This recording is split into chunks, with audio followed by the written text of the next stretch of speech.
Babe, wake up. New banners just dropped. How's it going, Genshin players? New banners are on Twitter. They're in the game. We know exactly what's going to be on Yoimiya's banner and Nahida's banner and the weapon banner. And so let's talk about it. Ignore my guy's book. It's not the right one. Stop. Don't look at that. Okay, look at this. Nahida is coming. I'm so freaking excited because there are so many good things to come with Nahida in terms of teams and just ways to play the game. And so I'm really, really excited for this character. As you can see over on the right side, we have Noelle, Razor, and Bennett. Okay, so this is sort of a thing that Hoyoverse does a lot, where essentially what they do is they take 3 units that may be less common, but not super highly sought after, just mostly because they're not like top units or there's better versions of them in the 5-star category, etc., etc. So they've sort of done this here on Nahida's banner. They know Nahida is going to sell. They know that this character is going to blow up and get insane sales, and so they put kind of mech characters on the banner. That's, you know, with the exception of Bennett, of course, because Bennett is insanely good. But at the moment, we are looking at a Geo character that is on the beginner's banner, Razor, who honestly has some uses now that we recently discovered like a couple months ago, but still isn't really a top unit. And honestly, if you're going to play physical damage, you can play it a lot of different ways. Razor doesn't have to be the only one. So in this instance, it's a little odd. It's a little bit, these characters aren't always meant to be played with Nahida. In fact, I would say arguably the only character that might be meant to be played with Nahida is Bennett. And even then, I'm a little unsure, right? Obviously, we can't talk about exactly what's going to work yet because we don't have all the details of all the kits and stuff of the new characters being Nahida. But I can tell you this much, she's probably going to be played in Dendro teams. And so far, Bennett doesn't have a lot of places in Dendro teams. And so as a result of that, I'm not super hopeful that you play Bennett in like every Nahida team, but I could be wrong. There's probably a team or two that could use it. But as far as Razor goes, I'm a little unsure about this one. You can make something work for sure, but in terms of like getting insane value for all the players, being a good character to invest in alongside Nahida, I can't tell you. Just because something works doesn't always mean it's good and that it's worth investing in. But that said, you know, if you want to play Razor, play Razor. The biggest issue that Razor has is that there's a lot of other physical characters in the game that can simply outvalue him. There's not much you can do about that. He just gets outvalued. He just gets beaten. He's a cool character.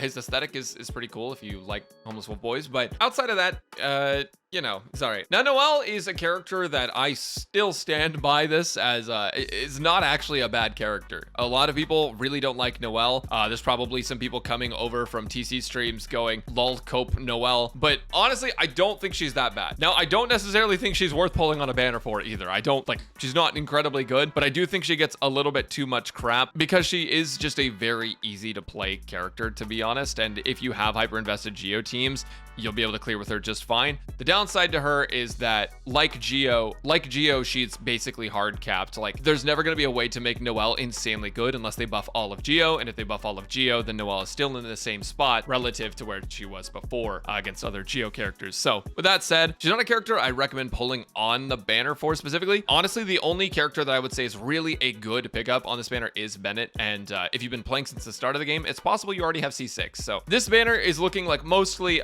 you want Nahida, so you're pulling on it, and that's it. As you can see, Yoimiya banner, Yoimiya's back. If you guys do wish for Yoimiya, you're awesome. If you don't wish for Yoimiya, you're still awesome. Honestly, these characters don't really work with Yoimiya either, except for Bennett, and she also has Yunjin available to free up your Bennett for your other team. So ultimately, like, you don't necessarily need any of these characters for Yoimiya. You do have a shield here. That's cool. You have self-electro application. It's not going to really do anything, and you have Bennett. So, but all in all, obviously you're going to pull in this banner for Nahida anyways, so it doesn't matter too much. If you do pull for Yoimiya, perfect. But okay, so the weapon banner is a little bit different. It's a little bit of a different deal entirely. So I don't, how do I say this? I don't particularly recommend pulling on a weapon banner in general. Sorry, I'm scrolling on my left monitor to find something. However, if you're going to do it and you're getting Nahida, this is not a bad banner to do it on, specifically because the other options are so good. So just so we know what we're talking about here, this weapon, this is Nahida's signature weapon. Party members other than the equipping character will provide the equipping character with buffs based on whether the elemental type is the same as the latter or not. basically, if their elemental types are the same, you get elemental mastery. If they're different, you are getting damage bonus to that character. You're also giving all of your party a little bit of EM at refinement 1. Elemental mastery stat is pretty high. The base attack is pretty low. It's a good Nahida weapon. We'll have to see if this ends up being a good weapon for a lot of other Catalyst users. Off the top of my head, I can't really think of a ton, especially since most of the Catalyst users, if you're playing them as a support, usually Thrilling Tales of Dragon Slayers ends up being pretty dang valuable, and this one may not be the exact same value. Also, this is basically always active, so you are always getting the EM bonus, but 40 EM in exchange for a 5-star weapon, getting rid of Thrilling Tales, getting rid of how a character might be played, isn't always good. This is an amazing weapon for Nahida, but you don't need it. The other thing is that you have Thundering Pulse here, and Thundering Pulse is a good Yoimiya weapon, good child weapon, and probably good on future bow characters as well. The stats are pretty dang good. Having crit damage on it is solid. Having a decent base attack, it's just kind of average in the middle. It's pretty dang good. It's going to increase normal attack damage. It's not something that's going to be insanely broken on every character, like top bow in the game. It's just a good bow. It's just a good stat stick. You may be missing out on some of the bonuses from it depending on the character you're playing, but either way, crit damage bow, 5-star base attack, it's pretty solid. If you're pulling for Yoimiya, you also will notice there's a rust here. There's also the flute,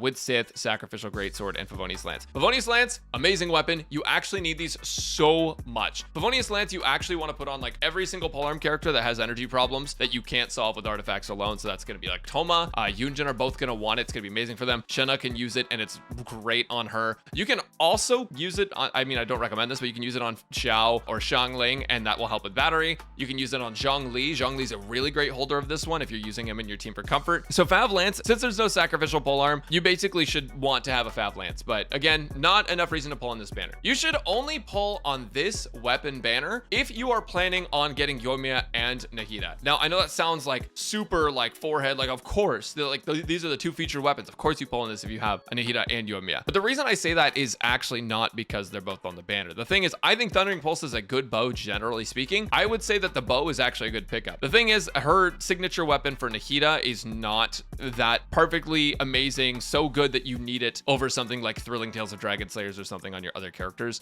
And so for that reason, basically, if you have Nahida, this weapon banner, in my opinion, is an okay pull, as much as, again, I hate weapon banners. I think they're a scam. However, now this is where you actually have to start listening to the video. There's going to be another banner coming up pretty soon with Polar Star and Yoimiya's weapon, most likely. I can't confirm this, but they always run the character signature weapon with them, with the exception of like Albedo and stuff, who I got like Jade Cutter. So the thing is, Polar Star is a universally amazing bow that doesn't just buff normal attacks, it buffs attack. And it's very good on like Fischl, for example. And Fischl's become very, very strong recently. And Kagura's Verity is another super solid damage-based catalyst that gets a lot of value on different catalyst characters. It's not going to be best in slot on every catalyst character, but it's good for Yoimiya, and it's actually good on Nahida. If you're playing Nahida on field, which you will for a lot of her teams, trust me, Kagura's Verity can be very solid and sometimes even beat out her signature weapon, which is why I'm actually going to recommend, if you're not a Yoimiya main, the next weapon banner we're going to get is going to be significantly more value from the 5 stars than this one, in my opinion. And that's what these banner reviews are all about. They're all about my opinion on the pull value of these weapons and characters and stuff. So you may have a different opinion than me. That is completely fine. However, I think the coming weapon banner is going to be a lot better than this one in terms of 5-star value. If you're a Yoimiya main, you don't have Thundering Pulse and you want to pull for it and you end up getting Rust along the way, you also have Rust. That's another good benefit.